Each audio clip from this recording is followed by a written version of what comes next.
Hi everyone, I am Arzu Chauhan. Welcome back to our YouTube channel B2E tutorials. Guys आज मैं आपके साथ discuss करने वाली हूँ प्योर ट्यूटोरिंग जो है in creating and inclusive education का एक बहुत ज़्यादा इंपॉर्टेंट टॉपिक. तो चलिए डिस्कस करते हैं कि प्योर ट्यूटोरिंग का क्या मतलब होता है. इंट्रोडक्शन की बात करेंगे सबसे पहले. देखो प्योर ट्यूटोरिंग का क्या मतलब होता है कि आपको पता है कि एक क्लास में, ठीक है, जितने भी स्टूडेंट्स होते हैं वो एक दूसरे के पीयर्स होते हैं.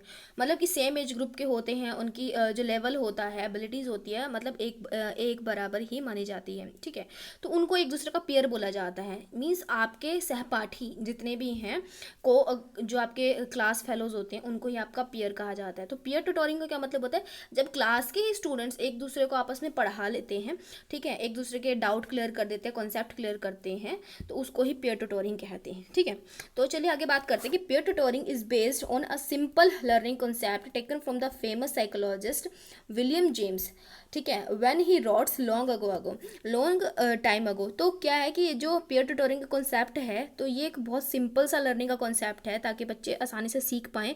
और ये किसने दिया था? एक फेमस साइकोलॉजिस्ट थे विलियम जेम्स. उन्होंने बहुत समय पहले एक बात लिखी थी. उन्होंने कहा था the child always attend a more to what a teacher does than what the same teacher says. कि जो चाइल्ड है, एक बच्चा है, अपने से बड़े टीचर्स जो आपके क्लासरूम में जो आपका टीचर होता है उससे ज़्यादा बच्चे किससे सीखते हैं?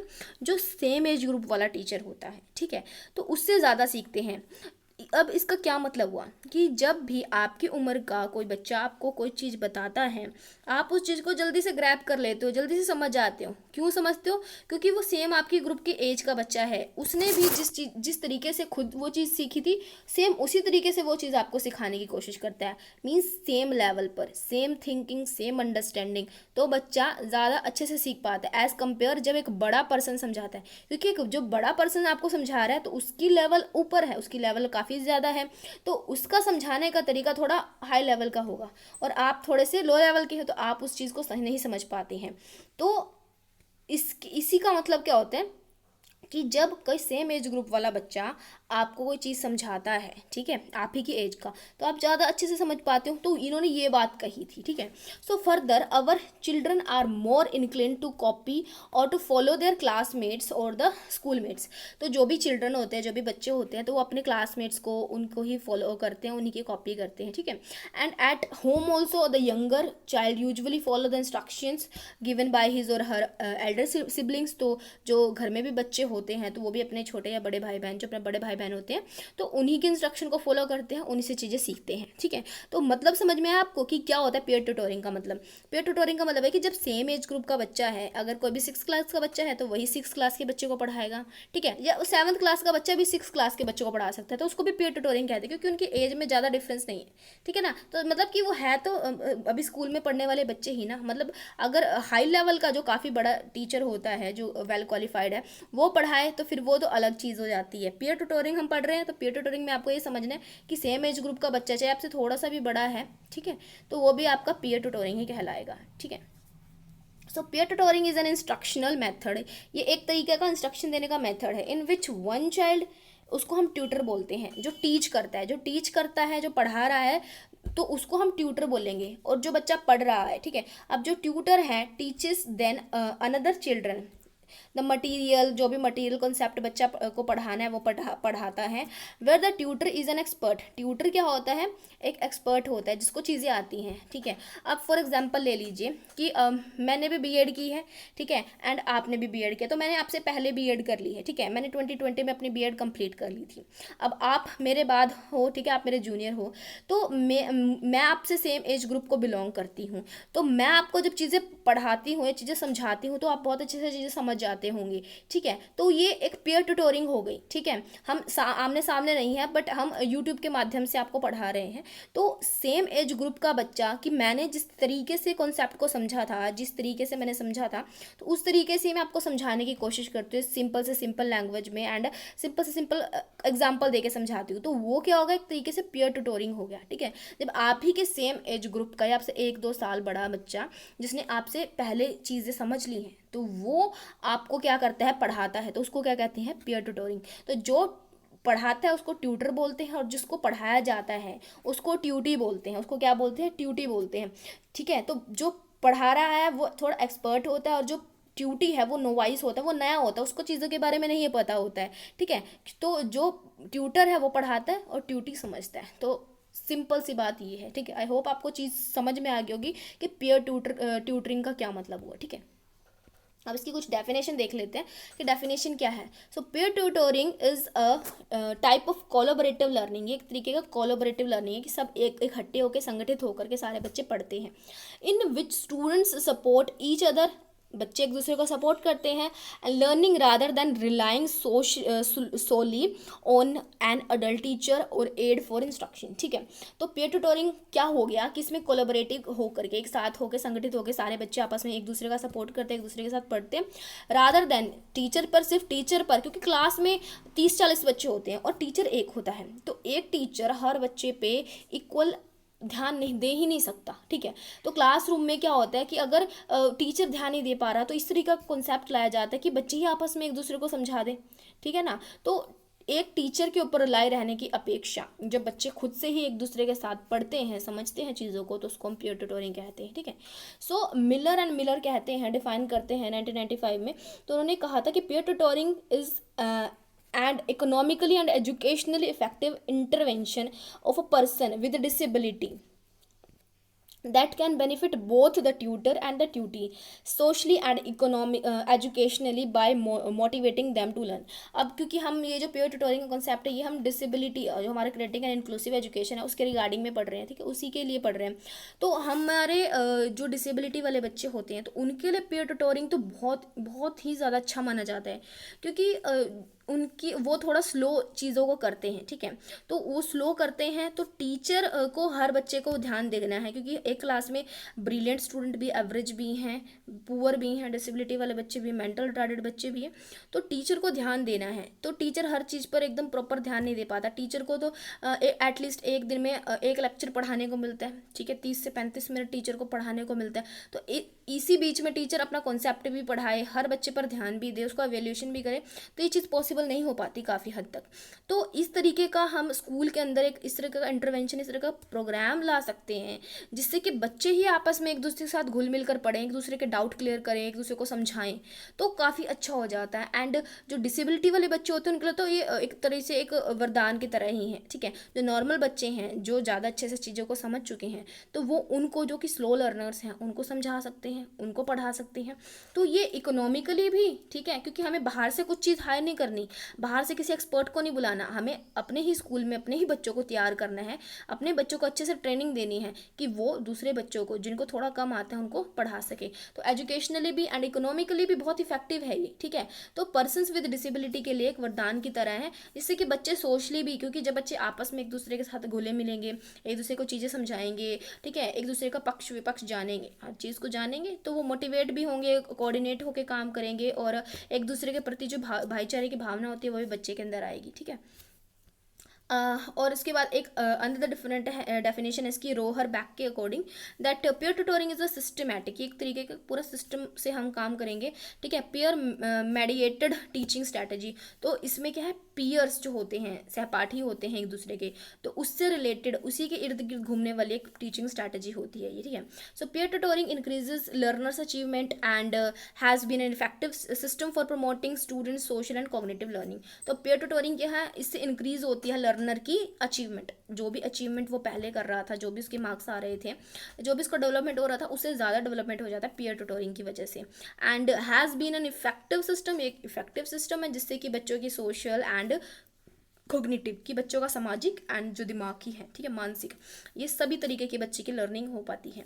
It is an instructional strategy, एक इंस्ट्रक्शन देने की स्ट्रैटेजी है, that consist of students partnership, ताकि बच्चे आपस में पार्टनरशिप की तरह, एक जो पार्टनरशिप होते हैं, आपको पता है कि एक दूसरे के साथ मिल करके कोऑर्डिनेशन होके काम करें, and linking high achieving, and एक दूसरे के साथ अच्छे से काम करेंगे तो उनके अचीवमेंट दोनों की, क्योंकि जो पर्सन पढ़ाता है ना उसके खुद के कॉन्सेप्ट क्लियर होते हैं, तो जो पढ़ा रहा है उसका भी फायदा है और जो पढ़ रहा है उसका भी फायदा है, तो दोनों के स्कोर्स बड़े होंगे, ठीक है, दोनों के स्कोर्स बढ़ेंगे।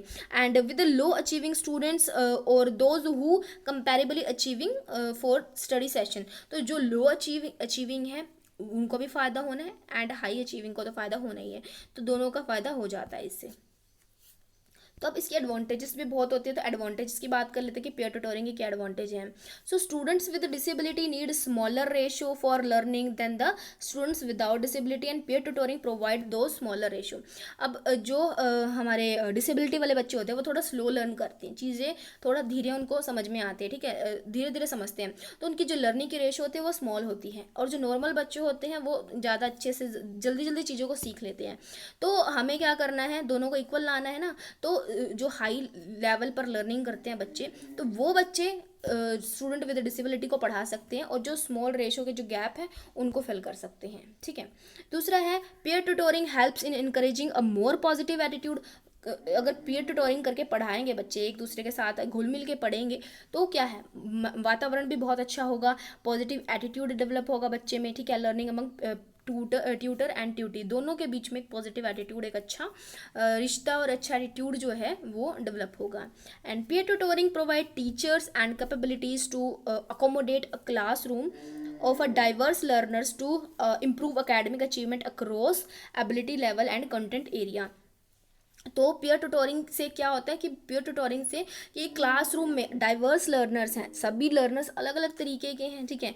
तो उन सभी के जितने भी अकेडमिक अचीवमेंट्स हैं उन सबको इम्प्रूव किया जा सकता है, ठीक है। तो इजी सी अपना पॉइंट है ये। Then peer tutoring can be useful in helping students learn aided aspects of the material and prompts new questions. तो पीयर ट्यूटोरिंग हेल्प करती है बच्चे को कि नए नए जो हैं एस्पेक्ट्स वो सीखें मटेरियल से रिलेटेड, एंड न्यू न्यू जो क्वेश्चंस हैं अलग अलग डिफरेंट तरीके के, तो वो प्रॉम्प्ट वो पूछ सकते हैं, वो सॉल्व कर सकते हैं।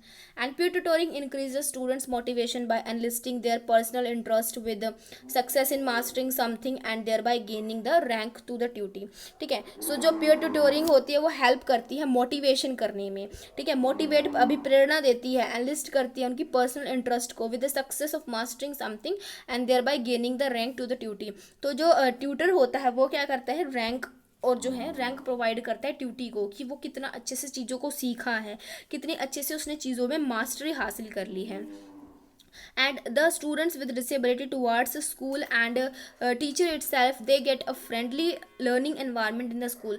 तो जो students with disabilities हैं उनको टीचर्स क्या करेंगे, स्कूल में एक बहुत अच्छा एक फ्रेंडली वातावरण जो है वो बच्चे को देंगे, ताकि बच्चे अच्छे से पीयर ट्यूटोरिंग के द्वारा सीख सकें। तो ये उसकी कुछ एडवांटेजेस थी, ठीक है। आगे और है इसकी देख लेते हैं। 7th पॉइंट है कि another potential benefit of peer tutoring is better adjusted students with skill transferable to parenting when they mature. तो जब बच्चे मैच्योर हो जाते हैं, क्योंकि बच्चे अगर बचपन से पीयर ट्यूटोरिंग करेंगे उनको पता होगा कि किस तरीके से दूसरों के साथ डील करना है, घुलना मिलना है, अच्छे से रहना है, तो जब वो मैच्योर हो जाएंगे तो वो स्किल वो ट्रांसफ़र करेंगे अपने ही बच्चों को, ठीक है। तो वो क्या करेंगे, अपनी जो नेक्स्ट जनरेशन है उनको इस तरीके की स्किल क्या करेंगे, ट्रांसफ़र करेंगे। And when traditional instructions and peer tutoring are combined, जब पुराने तरीके एंड peer tutoring जो नया तरीका है ये जब दोनों आपस में कंबाइन होंगे, स्कूल्स अचीवमेंट इंक्रीजेस, तो स्कूल की जितनी भी अचीवमेंट्स हैं वो सब इंक्रीज होंगी, इंटरपर्सनल रिलेशंस इंप्रूव होंगे, एंड स्टूडेंट सोशलाइजेशन में बिकम हायर। जो स्टूडेंट्स की सोशलाइजेशन है, समाजीकरण है बच्चों का, वो बहुत ज़्यादा हायर हो जाएगा, बच्चे अच्छे से दूसरों के साथ रहना सीख जाएंगे, ठीक है। एंड उसके बाद है, उसके साथ साथ जो हमारा पॉइंट है 9th वो है a physical education programme can significantly increases fitness level of the students with disability. अगर हम स्कूल में फिजिकल एजुकेशन को इंट्रोड्यूस करेंगे तो इससे बच्चों का फिटनेस लेवल बहुत ज़्यादा बढ़ जाएगा, उनका एटीट्यूड जो है वो पॉजिटिव हो जाएगा फिजिकल एजुकेशन की तरफ। Peer tutors have to one more effective in increasing appropriate behavior and physical activity level of the students or with or without disability। peer tutoring करने से क्या होगा, appropriate बिहेवियर बच्चों का डेवलप होगा, इंक्रीज़ होगा अच्छा बिहेवियर, और चाहे वो फिजिकल हैंडीकैप बच्चे हैं या विदाउट डिसेबिलिटी कोई बच्चे हैं, तो सबका जो एटीट्यूड है, बिहेवियर है, वो पॉजिटिव होगा एंड इफेक्टिव होगा। तो ये थी इसकी कुछ एडवांटेजेस। अब बात कर लेते हैं कि स्टेप्स क्या हैं, ये इंपॉर्टेंट चीज़ है।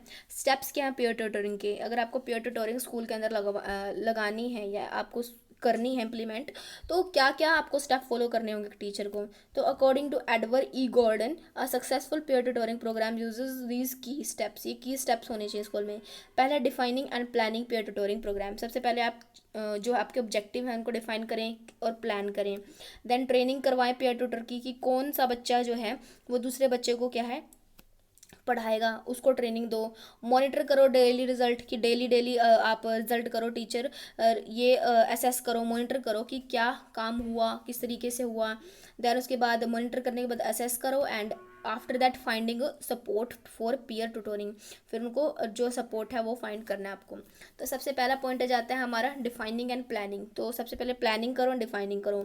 सो at the core of any classroom peer tutoring programme, अगर आपने क्लासरूम में कोई पीयर ट्यूटोरिंग प्रोग्राम बनाया है तो उसमें क्या कर सकते हैं आप, is determining the specific curriculum goals and objective that a teacher wishes to achieve. तो हमें सबसे पहले क्या करना चाहिए, गोल्स एंड अचीव, जो ऑब्जेक्टिव हैं वो फ्रेम कर लेनी चाहिए टीचर को, जो वो अचीव करना चाहता है, विशेस टू अचीव, जो टीचर अचीव करना चाहता है सबसे पहले उसको डिफाइन कर ली जाए। Then tutoring is meant to act as a supplement to the strategy that reinforce the instruction daily during the teaching. ठीक है, तो टीचिंग में जो भी आप इंस्ट्रक्शन देते हैं तो उसको सप्लीमेंट करना, उसको हेल्पफुल होने जैसा ही आपको प्रोग्राम जो है वो बनाना होगा। ठीक है, सो प्योर प्योर जो sorry pure peer tutoring can be used in almost all the subject. तो प्योर ट्यूटोरिंग आप हर सब्जेक्ट में, चाहे हिंदी हो, इंग्लिश हो, मैथ्स हो, एसएस हो, साइंस हो, सभी सब्जेक्ट में आप क्या कर सकते हो, प्योर ट्यूटोरिंग्स की हेल्प ले सकते हो। सब्जेक्ट रेंजिंग फ्रॉम रीडिंग और writing, solving mathematical problem etcetera, चाहे वो रीड करने का हो, राइट करने का हो, या फिर कोई भी मैथमेटिक्स प्रॉब्लम है, तो हर एक प्रॉब्लम के लिए आप हर सब्जेक्ट के लिए प्योर ट्यूटोरिंग का इस्तेमाल कर सकती हैं। प्योर ट्यूटोरिंग कैन री enforce the basic knowledge, practical skills, help in students project, even provide enrichment. तो बच्चों की जो बेसिक नॉलेज है वो इंक्रीज़ हो जाएगी, प्रैक्टिकल स्किल इंक्रीज़ हो जाएगी, और बच्चे के प्रोजेक्ट वगैरह हैं वो सब अच्छे से होने लग जाएंगे एंड स्टूडेंट जो है एनरिच हो जाएंगे। ठीक है, तो इस तरीके से हम प्लानिंग कर सकते हैं। Then after selecting the subject, आपने सब्जेक्ट सिलेक्ट कर लिया टीचर ने, and the teacher need to plan a tutoring programme that will feature a premises format, precise format of the students activity. फिर टीचर सब्जेक्ट चूज़ करने के बाद पूरा एक प्रिसाइज फॉर्मेट तैयार करेगा कि किस किस तरीके से क्या क्या बच्चों को पढ़ाना है। ठीक है, एक पीयर जो है अपने बच्चे, अपने स्टूडेंट को, ठीक है, अपने ट्यूटी को क्या क्या पढ़ाएगा एक tutor. So this will guide the entire process from the beginning to the end. तो हर एक तरीके से टीचर को स्टार्टिंग से लेकर एंड तक सारा प्रोग्राम बनाना चाहिए। Planning will range from how to select the first student tutor, set a classroom tutoring environment, कि कौन सा स्टूडेंट ट्यूटर होगा ये सिलेक्ट करेगा टीचर, ट्यूटिंग का कैसे एनवायरनमेंट देगा, and establish a tutoring plan, rules regulation, सब कुछ टीचर जो है वो बनाएगा। And report for students to follow and give special recognition for achievement. तो जो भी स्टूडेंट करेगा काम ये ट्यूटर का, तो उसको स्पेशल रिकग्निशन एंड अचीवमेंट दी जाएगी। उसके बाद ट्रेनिंग करवाई जाएगी ट्यूटर की, क्योंकि जो भी बच्चा दूसरे बच्चे को पढ़ाने वाला है तो उसको थोड़ी ट्रेनिंग देनी जरूरी है। ठीक है, क्योंकि अभी वो खुद ही बच्चा है, वो खुद ही सीख रहा है, लर्नर है, तो वो दूसरे लर्नर को कैसे पढ़ाएगा, तो उसको थोड़ा सा आपको ट्रेन करना होगा।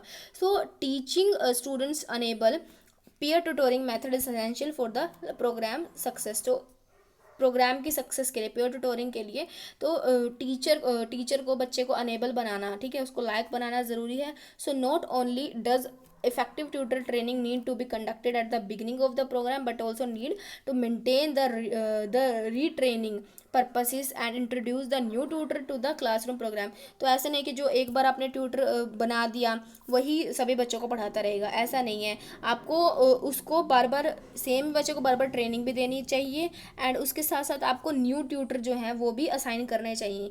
And lack of effective tutor training in number of cases the ultimate failure of the classroom peer tutoring effort. तो अगर आप अच्छे से सारा कुछ प्लानिंग नहीं करेंगे, जो पहले वाला ट्यूटर है उसको ठीक से और रीट्रेनिंग नहीं देंगे, नए ट्यूटर्स नहीं अपॉइंट करेंगे, तो ये जो भी पीयर ट्यूटरिंग का एफर्ट है वो सब कुछ फेल हो जाएगा। तो ट्रेनिंग बहुत ज़्यादा ज़रूरी है बच्चों की। एंड मॉनिटरिंग एंड असेसमेंट भी करेंगे आप, ठीक है, जो भी काम चल रहा है उसको देखेंगे, उसको ध्यान रखेंगे कि ऐसे नहीं कि कुछ भी हो रहा है और आपको कुछ पता नहीं है। Then tutoring result can be determined using both formal and informal assessment tool. तो दोनों तरीके के टूल टीचर फॉलो करेगा, and this include pre testing, post testing and measuring a skill outcome before each classes. तो कुछ pre test लिया जाएगा, ठीक है, पढ़ाने से पहले, पीयर ट्यूटोरिंग करने से पहले टेस्ट लेंगे, पीयर ट्यूटोरिंग के बाद का टेस्ट लेंगे, फिर उसको, उसके रिजल्ट को मेजर करेंगे, and skill outcomes of each before the class based on the tutor present knowledge, and daily progress report from the for the parents. तो जो भी ट्यूटर जो भी पढ़ाएगा उसकी प्रेजेंट नॉलेज को ध्यान में रखा जाएगा, डेली प्रोग्रेस रिपोर्ट क्या है वो देखा जाएगा ट्यूटी की, and tackling progress in the completing on going learning project. तो जो जो भी आपने बच्चे को लर्निंग प्रोजेक्ट दिए थे ट्यूटर को, तो उसको देखा जाएगा, उसको टैकल किया जाएगा कि उसकी क्या प्रोग्रेस चल रही है, जैसे सच एज साइंस एक्सपेरिमेंट ठीक से बच्चे को करना आ रहा है या नहीं आ रहा है, and teacher train tutor on how to use और sometimes even select from different meaningful assessment tool. तो टीचर क्या है ट्यूटर को अलग अलग असेसमेंट टूल्स जो है उसका इस्तेमाल करना भी सिखा सकते हैं ट्रेनिंग के दौरान। तो इस तरीके से पूरा टीचर मॉनिटर एंड असेस करेगा कि क्या काम चल रहा है पीयर ट्यूटरिंग के दौरान। उसके बाद सब हो गया, उसके बाद क्या करेंगे, फाइंडिंग करेंगे, सपोर्ट मतलब फाइंडिंग करेंगे रिपोर्ट को कि एंड एट द एंड क्या चीज़ निकल के आई। ठीक है, once a teacher has decided to begin a classroom tutoring programme, so he और she will support from the 3 very different groups. तो क्या क्या टीचर अगर स्टार्ट करता है, टीचर चाहता है कि अगर क्लास में पीयर ट्यूटोरिंग हो तो टीचर को क्या क्या चीज़ें ध्यान रखनी चाहिए। पहला है कि टीचर को स्कूल के जो प्रिंसिपल होते हैं उनसे परमिशन लेनी चाहिए, उनको अपने कॉन्फिडेंस में लेकर के कहना चाहिए कि मुझे स्कूल में पीयर ट्यूटोरिंग चाहिए, करवानी है, तो क्या मैं करवा सकती हूँ, उनकी permission low.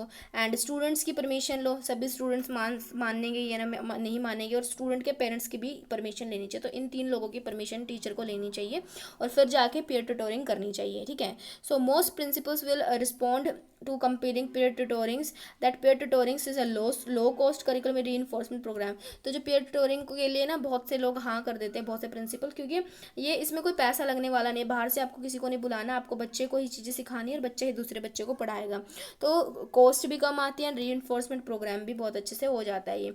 So it can be significantly increases a students learning, बच्चे की लर्निंग बहुत अच्छे से इंक्रीज हो जाती है, एंड टीचर का थोड़ा बर्डन भी कम हो जाता है। ठीक है, सो peer tutoring can be used effectively by almost all the teachers right in the classroom. तो peer tutorings बहुत से टीचर्स के द्वारा जो है क्लास में करवाई जाती हैं।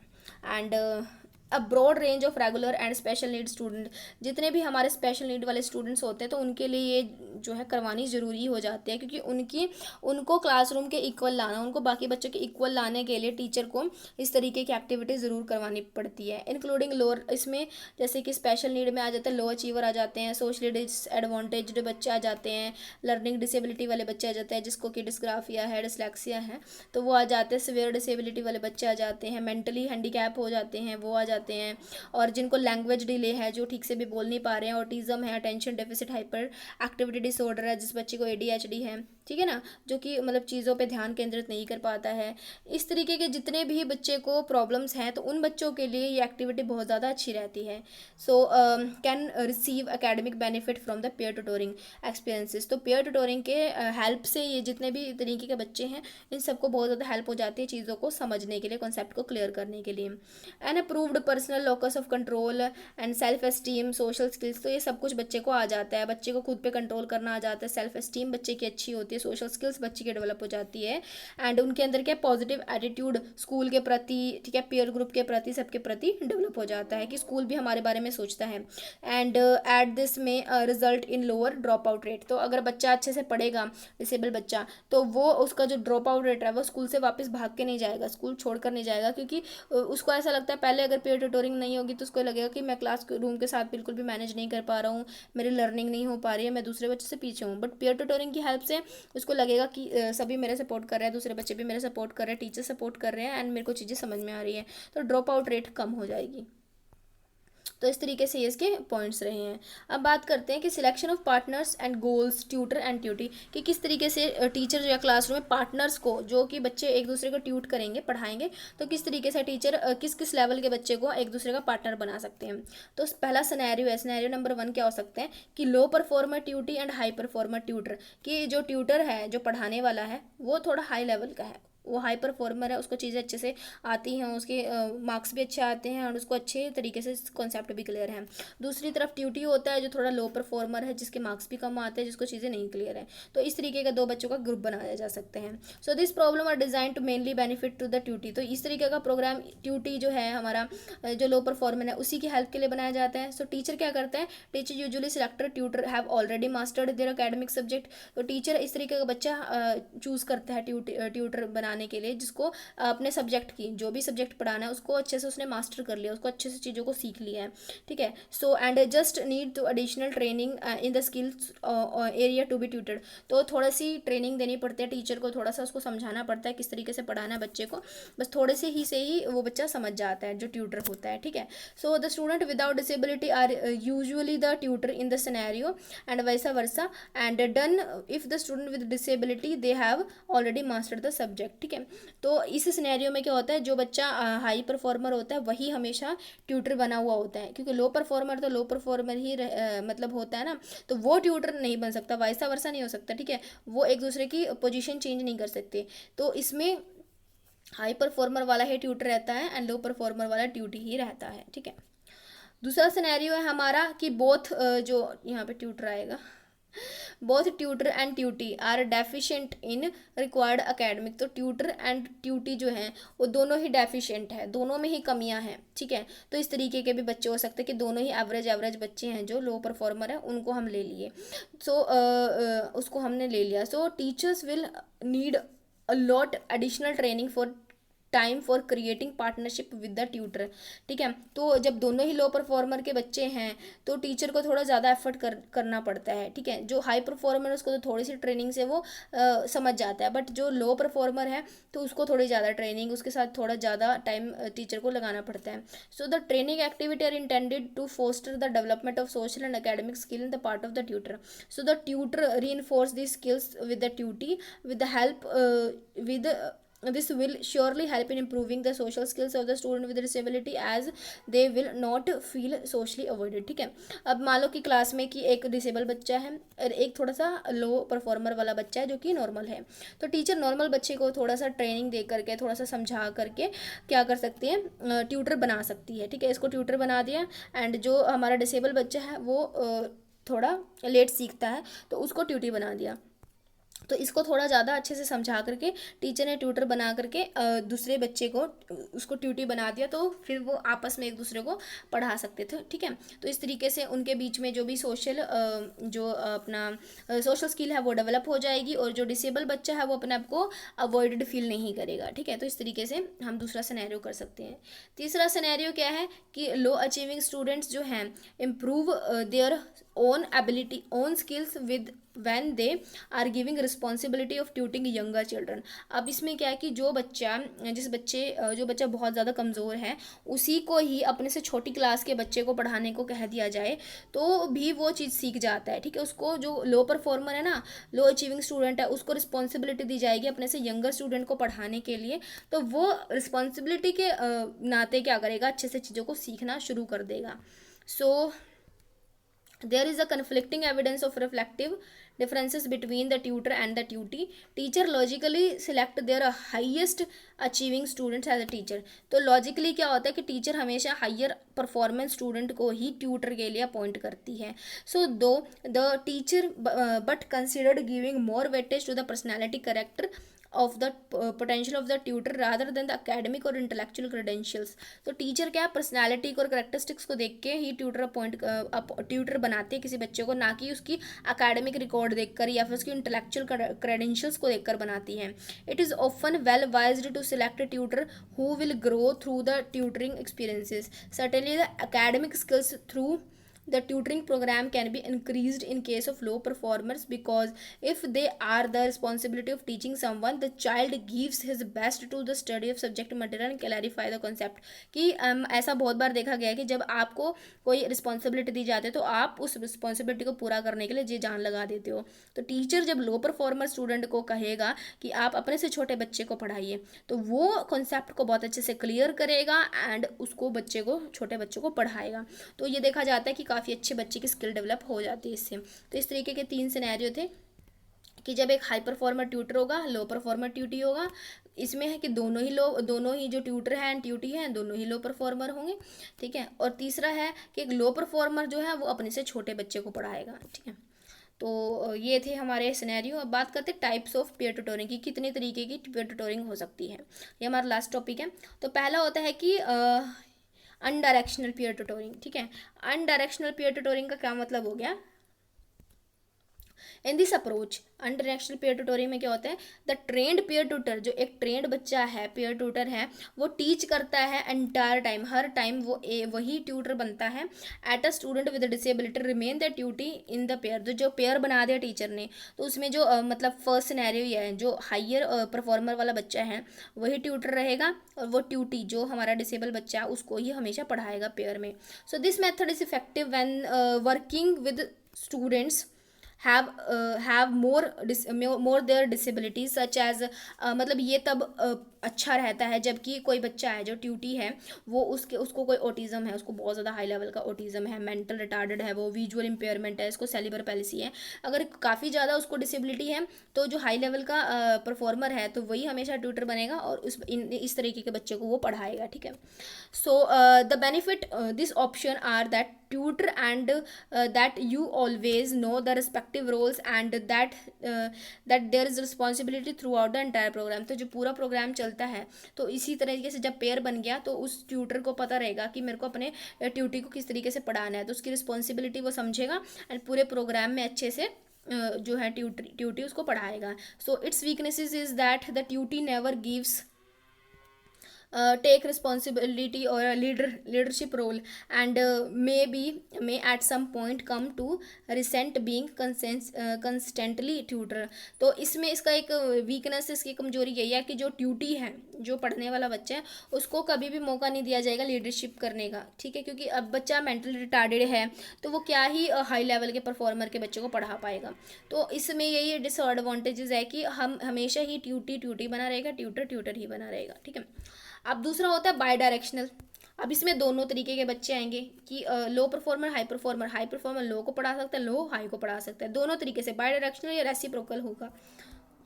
सो in this method students with disability and a student without disability form a dyad और पेयर, ठीक है ना, दोनों तरीके के बच्चों का एक पेयर बना दिया जाएगा एंड जो स्टूडेंट्स होंगे, so students take turn as being the tutor while other serves as tutee. तो एक टाइम पे एक ट्यूटर बन जाएगा, एक ट्यूटी बन जाएगा, दूसरे टाइम पे दूसरा ट्यूटर एंड पहले वाला ट्यूटी बन जाएगा। इस तरीके से रेसिप्रोकल होकर चलता रहेगा, ठीक है। Role can be switched over by the skills and classroom work and unit, क्योंकि ऐसा होता है ना कि एक यूनिट किसी बच्चे को अच्छी आती है, एक चीज़ किसी को आती है, तो जिसको जो अच्छा आता है वो दूसरे को पढ़ा सकता है, तो इस तरह से रोल स्विच किए जा सकते हैं, ठीक है। And this method is always effective with students with who have mild disability. तो जिन बच्चों को बहुत ही कम डिसेबिलिटी है ना, सिर्फ बहुत ही माइल्ड है, माइन्यूट सी डिसेबिलिटी, तो उनके साथ ही सही रह जाता है method. So the main benefit of this approach is that each student have opportunity to practise leadership while serving as the tutor. तो इस मेथड में क्या हो गया कि दोनों बच्चों को आपको इक्वल चांसेस मिल जाते हैं, अपॉर्चुनिटी मिल जाती है लीडरशिप बनने की और दूसरे को पढ़ाने की, ठीक है। तो अनडायरेक्शनल एंड बाई डायरेक्शनल दोगे। तीसरा हमारा सेम एज पेयर ग्रुप। इसमें सेम एज ग्रुप का बच्चा आ जाएगा कि क्लास 8th का बच्चा 8th के क्लास के बच्चे को पढ़ाएगा, मतलब सेम ही एबिलिटीज़ होगी बच्चे की। So this approach students who are similar age and grade tutor each other, तो एक दूसरे को पढ़ा सकते हैं वो, ठीक है। So this form of tutoring can be use in both in directional and by directional model. तो इसमें इन डायरेक्शनल मतलब कि जो अनडायरेक्शनल है या फिर बाई डायरेक्शनल है, दोनों जो भी आगे हमने पढ़ा था, दोनों तरीके से हो सकते हैं। So benefit are that peer gets to know each other. तो ऐसा करने से क्या होगा कि पीयर जो हैं, सहपाठी आपस में एक दूसरे को जान सकते हैं, समझ सकते हैं, जो एक दूसरे की क्लास में रहते हैं।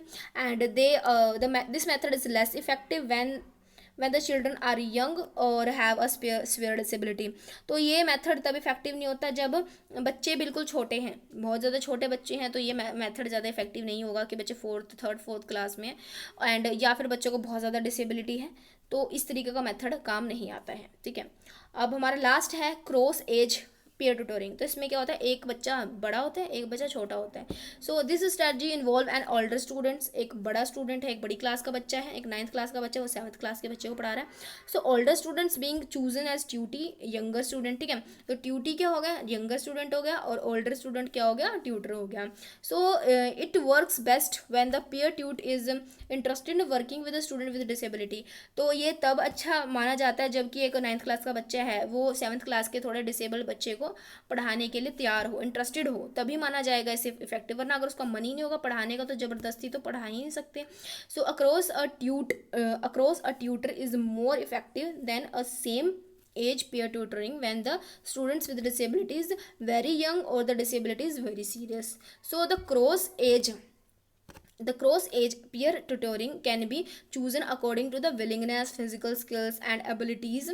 The main benefit of this approach is that the tutor gained valuable teaching experiences while the tutor receives effective individualised instructional and feedback programme. तो जो ट्यूटर होता है ना, तो उसकी विलिंगनेस, उसकी फिजिकल स्किल्स, उसकी एबिलिटीज़ के ऊपर ही उसको ध्यान में रख के ही उसे ट्यूटर बनाना चाहिए। अगर वो अच्छे से ट्यूटर का काम कर जाता है तो जो ड्यूटी है उसको एक जो इंडिविजुअलाइज्ड एजुकेशनल प्रोग्राम है वो मिल जाता है, वो अच्छे से अपनी चीज़ें लर्न कर सकता है, सीख सकता है। तो ये काफ़ी अच्छा और इफेक्टिव माना जाता है कि एक बड़ा बच्चा छोटे बच्चे को पढ़ाए तो काफ़ी सही रहता है। ठीक है, तो एट द एंड कंक्लूजन में हम क्या कह सकते हैं कि पीयर ट्यूटरिंग एक बहुत अच्छी स्ट्रैटेजी है। ठीक है, अगर इसको हम अच्छे से इम्प्लीमेंट करें, टीचर की निगरानी में अगर इसे काम करें तो इसके काफ़ी अच्छे रिजल्ट देखने को मिलते हैं। ठीक है, तो स्कूल को ये चीज़ अपनानी चाहिए, जहाँ पर ज़्यादा डिसेबल बच्चे हैं तो इस तरीके का प्रोग्राम अगर स्कूल में करवाया जाए तो काफ़ी अच्छे से इसका जो बेनिफिट है वो मिल सकता है। ठीक है, तो एट द एंड हम यही कह सकते हैं। तो आज की वीडियो में इतना ही आया, होप आपको समझ में आएगा पीयर ट्यूटरिंग क्या होता है। तो मिलते हैं आपसे नेक्स्ट वीडियो में। वीडियो पसंद आए तो प्लीज़ वीडियो को लाइक कीजिए, चैनल को सब्सक्राइब कीजिए। मिलते हैं आपसे नेक्स्ट वीडियो में। Take care, bye bye.